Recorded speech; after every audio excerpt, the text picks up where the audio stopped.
कहना चाहूंगा मार्च 2, अप्रैल, मई, जून, जुलाई, अगस्त, सितंबर 2 तारीख 6 महीना का होगा।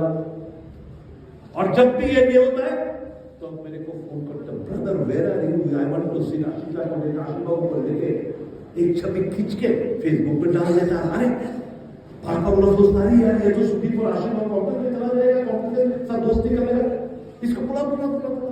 फिर हमेशा के दरबार में जाते, फिर वहां पे फोटो खींच के बोलता है आने वाले 2 महीने में हो जाएगा, एक नया खुशखबरी मिल जाएगा, ये होगा, फलाना होगा, फलाना होगा। यही तो चल रहा है, यही तो चल रहा है। बार ठोका खाओगे कि प्रसाद, मेरे दोस्त, मेरे यार, my brother and sister of the Prasad,